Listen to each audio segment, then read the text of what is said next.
So we're headed over to Nissan right now to take a look at our engine and see how that rebuild's going. My guess is that it's still down to the block because they just got the balanced rotating assembly back. And everything looks super clean, guys. I'm really excited for how this thing is going to turn out. Unfortunately, we weren't able to get the head back at the same time as those rotating components due to the fact that my cam journal was so grooved. They had to remachine the head and line hone the space for the camshaft, so we should be getting the head back, if not by the end of the day, maybe within the next couple of days. So that's really the only thing that's holding us back right now. Pretty much all of our parts are in to get the motor all buttoned up and everything. Everything's going to be super clean. We're going to get the piston rings gapped and all of that good stuff. So I'm going to take you guys for a look and show you guys how everything's going on at the Nissan dealership. Once again, my girlfriend Desiree is kind enough to let me borrow her car so that I can drive around to town and get to the places that I need to go. Thank you, Desiree. Seriously, I cannot wait to get my car back, and I'm sure Desiree can't wait for me to get my car back either. I feel so bad having to borrow her car all the time. First things first though, I have to get my glasses fixed because they are so crooked on my face. So we're gonna stop at the eye doctor's first. Oh my gosh, that is so much better. On to the dealership.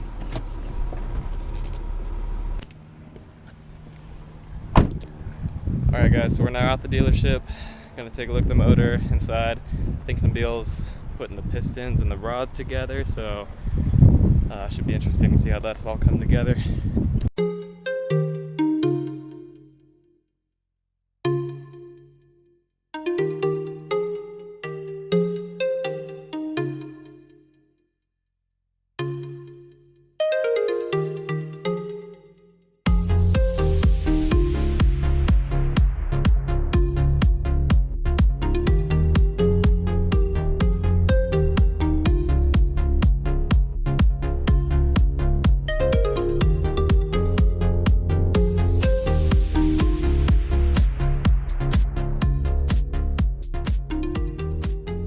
So the block looks pretty good. It's a little dirty inside the coolant passageways. But other than that, I mean, it's just really dirty. I don't know if it was for me using the wrong coolant. When we go around this time around, I'm going to stick with Nissan Blue. They use that in all Nissans 2009 and up, so that should work pretty well for my application here. The block stamp is a 52F.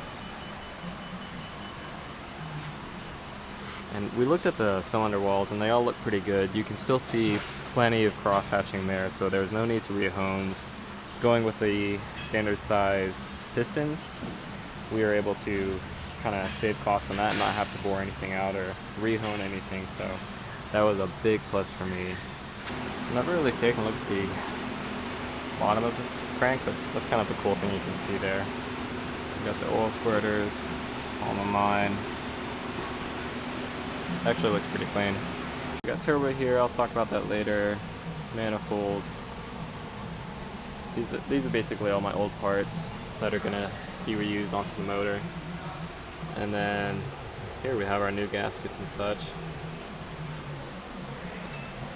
My oversized oil pan. It looks to be doing pretty good, I think. But the reason you get oversized oil pans is so you can carry more oil, which henceforth gives you better cooling because it takes more oil to heat up.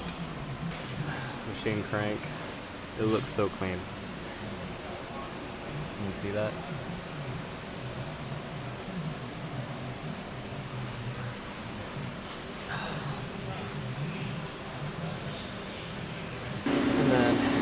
These are our bearings. These are what went out on my old car that started causing the knock. They just got too worn and too much clearance, so we got some ACL ones that should hold up pretty good. ACL race bearings, pretty highly recommended. They're the standard size, so since we didn't have to machine the crank. We only got a polish, we can go with the standard size. I had to get a new chain, new tensioner, because this one is pretty worn. And my guides, they just broke into a million pieces, and they found pieces of it all inside the oil pan, so that's probably another contributing factor to why my motor started knocking, you know, getting starved for oil, which is not a good thing. So we got some new ones to replace that. See, this is all plastic. Believe it or not, it's all organized. You get your hands quick so dirty working on cars. I've been here 5 minutes, and look at that.